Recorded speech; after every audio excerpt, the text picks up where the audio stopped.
जय हिंद फ्रेंड्स। आज का हमारा टॉपिक है मौर्य साम्राज्य, या इसे ही हम मौर्य एम्पायर भी बोलते हैं। ठीक है। सबसे पहले जो सबसे इंपॉर्टेंट चीज होती है वो क्या होती है? सोर्स। अक्सर ये प्रश्न पूछा जाता है कि हमें मौर्य साम्राज्य के बारे में किन चीजों से सूचना प्राप्त होती है। तो सोर्सेज में जो सबसे पहले आएंगे, जो सबसे इंपॉर्टेंट जिसको हम मानते हैं, वो है अर्थशास्त्र। अर्थशास्त्र किसने लिखा हुआ है? कौटिल्य ने, जिन्हें हम और क्या बोलते हैं? विष्णुगुप्त बोलते हैं, और क्या बोलते हैं? चाणक्य बोलते हैं। ये एक ही व्यक्ति के तीनों नाम हैं। इन्होंने लिखी अर्थशास्त्र, जो कि एक पॉलिटी पर आधारित पुस्तक है। दूसरी चीज, अर्थशास्त्र में किसी भी जो मौर्य राजा है उनका नाम पूरे अर्थशास्त्र में कहीं पर भी नहीं है। इसमें मौर्य साम्राज्य की जो व्यवस्था थी, जो मौर्य नीतियां थी, किस तरीके से जो मौर्य प्रशासन है, जो एडमिनिस्ट्रेशन है, उसकी जानकारी इसमें मिलती है। यानी मौर्यों की पॉलिटी और एडमिनिस्ट्रेशन कैसा था, ये अगर जानना हो तो हम किसकी सहायता से जान सकते थे? अर्थशास्त्र की सहायता से जान सकते थे। दूसरा, मेगास्थनीज ने एक बुक लिखी थी, इंडिका। हालांकि इसका पूरी की पूरी पुस्तक है, ये नहीं मिल पाई है। कई सारे लेखकों ने अपने अपने उसमें इसको दिखाया है और उसको बाद में संकलित करके एक पुस्तक का रूप देकर बाद में उसे छपवाया गया है। अर्थशास्त्र को 1909 में छपवाया गया था। पहली बार अर्थशास्त्र को 1909 में प्रिंट करके छपवाया गया था। किसने किया था? डॉक्टर राम शास्त्री ने। ठीक है। दूसरी चीज जो अर्थशास्त्र के विषय में आप महत्वपूर्ण जान सकते हैं, जो जानने लायक है, कि अर्थशास्त्र में 15 अधिकरण है और 180 प्रकरण है, और इसके साथ में 6000 श्लोक है। 15 अधिकरण, 180 प्रकरण और 6000 श्लोक। इंडिका किसने लिखी थी? विदेशी लेखक था मेगास्थनीज। सेल्यूकस निकेटर का राजदूत था। सेल्यूकस निकेटर का राजदूत था मेगास्थनीज। इसने इंडिका नाम की पुस्तक लिखी थी, जिससे हमें मौर्य साम्राज्य के बारे में जानकारी मिलती है। और मौर्य साम्राज्य की बाकी चीजों को जानने के लिए इंडिका और अर्थशास्त्र दोनों को मिलाकर पढ़ा जाता है। दोनों की चीजों का कंपैरिजन किया जाता है, जिससे ये पता चलता है कि दोनों एक ही समय के। अगला जो टॉपिक है वो है विशाख दत्त। अगली जो विशाख दत्त ने एक पुस्तक लिखी, जिसको हम बोलते हैं मुद्रा राक्षस। ये एक प्ले है। प्ले का मतलब होता है नाटक। मुद्रा राक्षस एक प्ले है, और इस प्ले में ये बताया गया है कि किस तरीके से चाणक्य ने नंदवंश के जो राजा थे घनानंद, उनको पदच्युत करके, उनको मारकर, जो प्रजा थी उसकी सहायता से किस तरीके से चंद्रगुप्त मौर्य को शासन पर काबिज किया था, सत्ता पर काबिज किया था। अगली जो महत्वपूर्ण है, उसमें बौद्ध और जैन ग्रंथ, कुछ अभिलेखीय साक्ष्य है, जिसमें अशोक के अभिलेख हैं और जूनागढ़ का अभिलेख है। तो ये कुछ महत्वपूर्ण सोर्सेज हैं जिनसे हमें मौर्य साम्राज्य के बारे में जानकारी मिलती है। अब हम आगे बढ़ते हैं।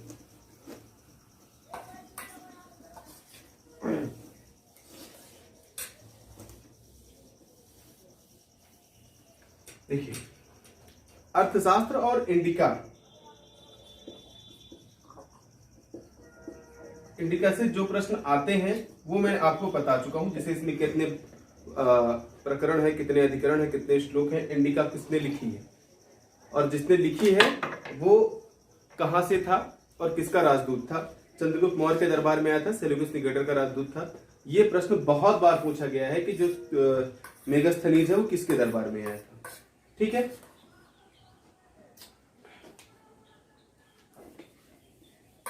अब जो यहां से प्रश्न पूछे जाते हैं, तो सबसे पहला प्रश्न जो बनता है वो ये बनता है कि मौर्य साम्राज्य की स्थापना किसने की थी। तो मौर्य साम्राज्य की स्थापना की थी चंद्रगुप्त मौर्य ने। चंद्रगुप्त मौर्य वह व्यक्ति है जिसने मौर्य साम्राज्य या मौर्य एम्पायर की स्थापना की थी। किसको मारकर? घनानंद को मारकर। और इस घनानंद को मारने में इसकी सहायता किसने की थी? वहां की जो प्रजा थी उसने इसकी सहायता की थी। ठीक है, किसने? चंद्रगुप्त मौर्य ने किसको मारकर? घनानंद को मारकर। सहायता प्रजा ने की थी। और इसके गुरु के रूप में काम किसने किया था? चाणक्य। क्या था इसका गुरु? था चाणक्य ने अपनी नीतियों के आधार पर, योजनाओं के आधार पर घनानंद को पराजित किया और पराजित करने के बाद चंद्रगुप्त मौर्य को सत्ता पर काबिज करवाया। अगला जो प्रश्न आता है कि ठीक है, चंद्रगुप्त मौर्य सत्ता पे बन गए, आ गए, काबिज हो गए, तो आखिर ये जो डेट है ये कैसे क्लियर होगी, कि कैसे ये डेट आएगी? तो 2 डेट्स इसमें आती हैं। सबसे पहला जो आएगा वो 321 ईसा पूर्व। महत्वपूर्ण क्यों?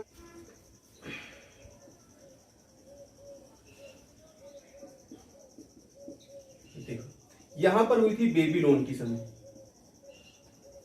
323 ईसा पूर्व में बेबीलोन की संधि हुई थी। मतलब ये है कि 323 ईसा पूर्व में सिकंदर भारत से गया तो उसने अपने राज्यों को जिनके जिनके बीच में बांटा, उनके बीच में एक संधि हुई जिसे बेबीलोन की संधि के बारे में हम जानते हैं। और फिर बाद में 321 ईसा पूर्व में एक और संधि होती है जिसको हम बोलते हैं ट्रिपरेंडिस की संधि। अब ध्यान दीजिए, ये चंद्रगुप्त मौर्य की प्रशासन या फिर उसकी गद्दी पर बैठने के लिए आधार इसको क्यों लिया जाता है, ये समझिए क्यों लिया जाता है। क्योंकि इसमें भारत के कुछ राज्यों का जिक्र है जो पश्चिमोत्तर राज्य हैं, जिसमें अफगानिस्तान, सिंध प्रांत और बाकी चीजें पाकिस्तान के कुछ क्षेत्र हैं, लेकिन इसमें उनका विवरण नहीं है। इसका मतलब है कि इन दोनों सालों के मध्य में ही चंद्रगुप्त मौर्य जो है जिसने सत्ता संभाली थी। तो इसीलिए एक डेट निर्धारित कर दी गई कि 322 ईसा पूर्व में चंद्रगुप्त मौर्य ने सत्ता संभाली। तो कौन सा साल कौन सा आएगा? 322 ईसा पूर्व। ठीक, तो ये इस प्रश्न का उत्तर क्या मिला कि चंद्रगुप्त मौर्य सत्ता पर कब काबिज हुआ? 322 ईसा पूर्व। ठीक है, अगला कुछ विशेष चीजें हैं जो चंद्रगुप्त मौर्य के बारे में कही जाती हैं, जैसे इसका गोत्र। इस पर प्रश्न बहुत बने, तो इस पर जो प्रश्न बने गोत्र पर, तो जो ब्राह्मण ग्रंथ हैं उन्होंने बताया कि ये एक शूद्र था।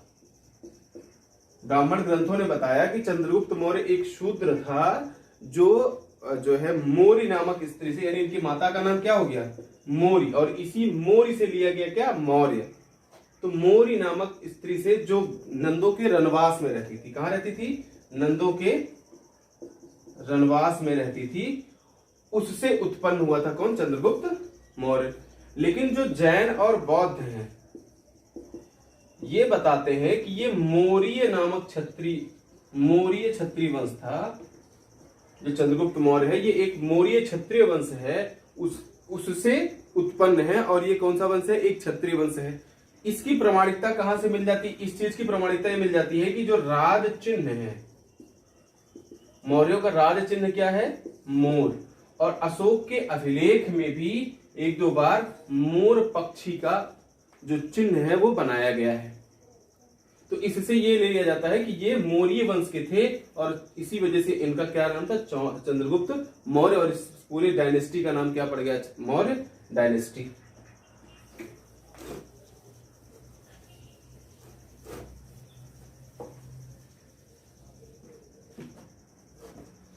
आते हैं, अब चलते हैं हम आगे।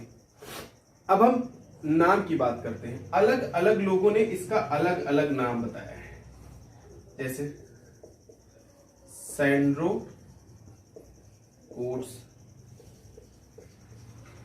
Sandro quotes. ठीक, एक नाम क्या हो गया? Sandro quotes. एक नाम क्या हो गया? Sandro quotes. और एक नाम हो गया एंड्रो कोट्स।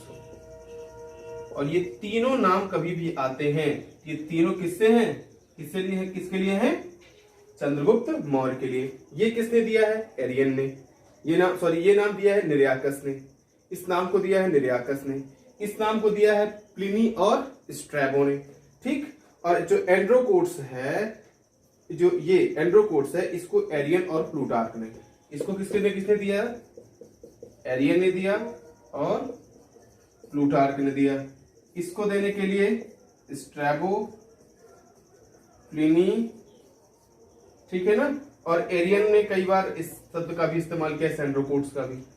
तो ये क्या हो गया, चंद्रगुप्त के अलग अलग नाम हो गए। अब कुछ विशेष काम जो चंद्रगुप्त मौर्य ने किए, उसमें सबसे पहला काम इसने क्या किया, चंद्रगुप्त मौर्य ने सबसे पहला काम किया, घनानंद को पराजित किया।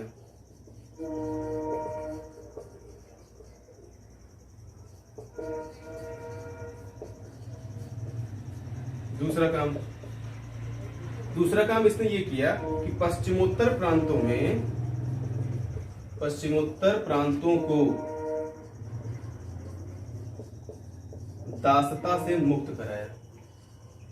अब किसकी दासता थी ये भी समझ लीजिए। दासता थी उस समय किसकी, सेल्यूकस निकेटर की। सेल्यूकस निकेटर कहां का था, यूनान का था। तो यानी यूनानी उस समय तक भारत पर शासन कर रहे थे, लेकिन जब चंद्रगुप्त मौर्य सत्ता पर काबिज होते हैं तो सेल्यूकस निकेटर से इनका युद्ध होता है, और इस युद्ध में सेल्यूकस निकेटर पराजित होता है और भारत से उसका जो शासन है उसको ये उखाड़कर फेंक देते हैं। इसको अगर हम समझना चाहें तो ऐसे समझ सकते हैं, एक ट्रायंगल बना लेंगे समझने के लिए। दोनों का युद्ध हुआ, सेल्यूकस एंड चंद्रगुप्त, ठीक, जिसमें सेल्यूकस क्या हो गया, पराजित हुआ। डिसीजन क्या हुआ, सेल्यूकस डिफीटेड, सेल्यूकस पराजित हो गया। देखो इसमें हुआ ये कि चंद्रगुप्त मौर्य ने 500 हाथी दिए। किसको दिया, 500 हाथी दिया सेल्यूकस निकेटर को। अब सेल्यूकस निकेटर ने क्या दिया, इनको 4 प्रांत दिए, हेरात, जिसमें कांधार, ठीक, और मकरान। अगला कौन सा आता है, काबुल, ठीक। इसके बाद इतिहासकार लिखते हैं कि इस युद्ध के बाद चंद्रगुप्त मौर्य ने 6 लाख की सेना बनाई और पूरे उत्तर भारत को रौंद डाला। मतलब पूरे उत्तर भारत पर अकेले चंद्रगुप्त मौर्य का शासन था और किसी का शासन नहीं था। तो ये आता है, इनको हराया, फिर उत्तर भारत में पूरी तरीके से सबको हराकर अपना शासन स्थापित किया। मतलब एक बड़ा साम्राज्य चंद्रगुप्त मौर्य ने स्थापित कर दिया। लेकिन इस साम्राज्य को स्थापित करने के पहले चंद्रगुप्त मौर्य के बारे में एक बड़ी अच्छी कहानी है, वो मैं आपको बताना चाहूंगा, क्योंकि वो बातें जो है वो बहुत सही रहती है। जैसे क्या हुआ कि सबसे पहले चंद्रगुप्त मौर्य ने एक सेना बनाई और सबसे पहले आक्रमण कहां कर दिया, मगध पर। जब शुरुआती दिनों में जब वो घनानंद को हटाने का प्रयास कर रहा था तो उसने सबसे पहले मगध पर आक्रमण किया और पूरी तरीके से हार गया। तो भाग कर जाता है, एक जगह छिप जाता है, तो वहां पर एक माँ होती है, वो अपने बच्चे को रोटी खिला रही होती है। और बच्चा वो रोटी जो है, अच्छा कई जगहों पर रोटी और खिचड़ी शब्दों का इस्तेमाल किया गया है तो ये समझने के लिए है, तो वो बीच से उसको खा रहा होता है, बीच से खाता है तो जल जाता है। तो माँ उसको समझाती है कि तुम चंद्रगुप्त मौर्य की तरीके से काम मत करो। चंद्रगुप्त मौर्य ने सीधे मध्य भाग पर आक्रमण किया, इसको किनारे किनारे से खाओ, तब तुम इसको आसानी से खा सकते हो, ठंडा हो जाएगा। जिसके बाद चंद्रगुप्त मौर्य ने पहले मगध के जो प्रांतीय क्षेत्र थे उनको विजित किया और उसके बाद अंत में मगध को विजित किया। तो चंद्रगुप्त मौर्य के बारे में विशेष जो है वो यही इतना था।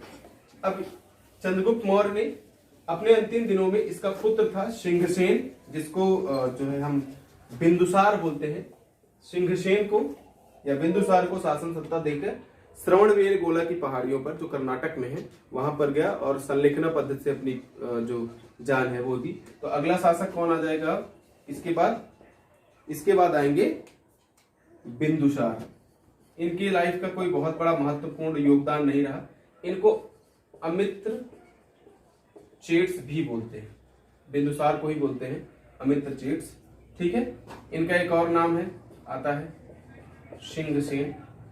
इनके काल में जो है सिंह तक्षशिला में एक वो हुआ था, इनके विरुद्ध जो है रेवोल्यूशन हुई थी, जिसको दबाने के लिए इन्होंने अशोक को भेजा था और अशोक वहां से, और उस समय अशोक उज्जैन का राज्यपाल हुआ करता था, ठीक है।